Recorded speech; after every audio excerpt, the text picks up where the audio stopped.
Okay, so in this quick demo video, I'm going to go through numbers 1 and number 2.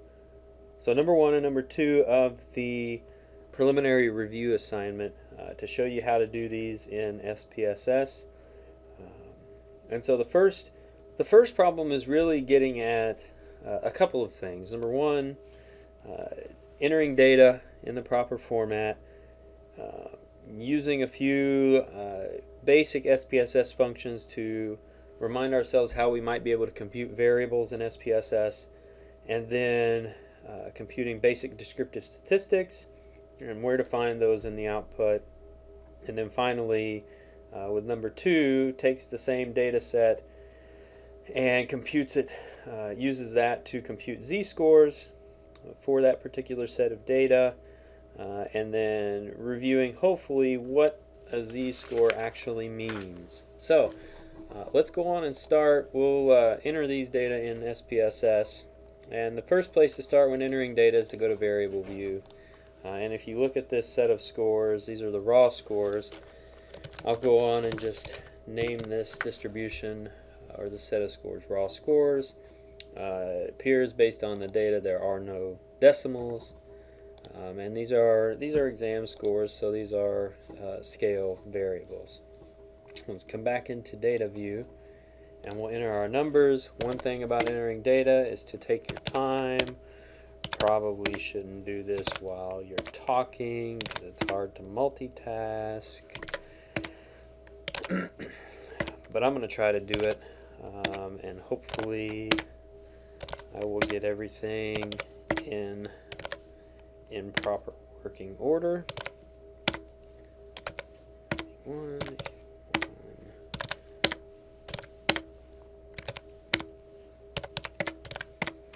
So let me just double check, and I'll do a quick check of how many numbers I had to enter.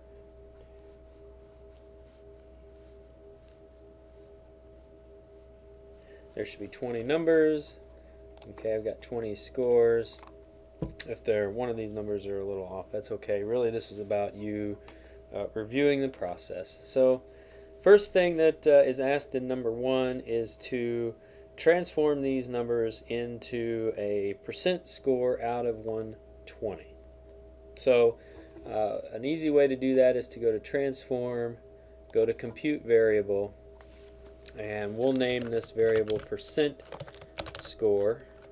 And what we do is we put the numerical expression that we want SPSS to do for each individual case, or in other words, each individual value of raw score. We want you to do this and take that number for each case and put it into a new variable that we're going to call percent score. So we want to take our raw score out of the total that was given in the situation, so out of 120 points, and remembering how to make that into a percent, we take that proportion and multiply it by 100. Once we do that, we hit OK. It gives you a record of what you just told SPSS to do in the output viewer, and then when we come back over to our data set, we have our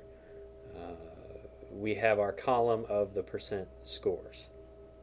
Now the next step is using SPSS to compute the mean percent, the median percent, standard deviation of the percentages, the variance, and the standard error. So what we can do is we can go to Analyze, Descriptive Statistics, Explore. Explore is the function that I like to use because it sets the stage for data diagnostics. When I get in here, I want to put my dependent measure of interest. In this case, it's the percent score here. And at this point, I only need to get the basic values. So if I hit OK, right here, I'll have the mean, the median, the variance, the standard deviation, and here's the standard error of the mean. So 64.83 for the mean, 64.58 for the median.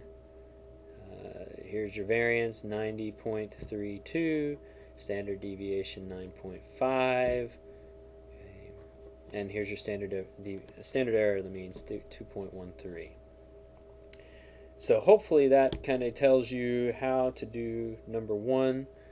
and get to the percent scores. Now if we go back to our data set, the next part is to transform the raw scores into z-scores. So we're going to go back over to here, and what we're going to do, and this is a pretty easy function, you're going to go to Analyze, Descriptive Statistics, Descriptives, and when you're in here, you're going to put those raw scores over here, and down here at the bottom where it says Save Standardized Values, remember that z-scores are also called standardized scores, or a standardized distribution.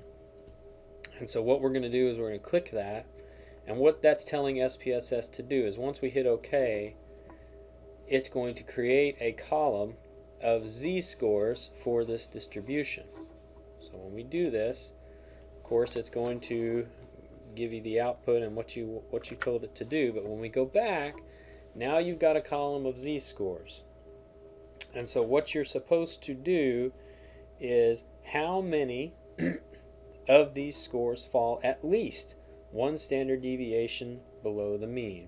Now remember, hopefully this gets you to reactivate what a z-score is. Z-scores, once you standardize the distribution, the mean is 0, and whatever that z-score is, that's how many standard deviation units a score in that distribution falls either above or below the mean. So in this case, I'm looking for how many fall at least one standard deviation below the mean. So I'm looking for a z-score value of -1 or lower. So here's 1 -1 value, here's 2, here's 3, and here's 4. So there are 4 scores in this distribution that fall at least one standard deviation below the mean.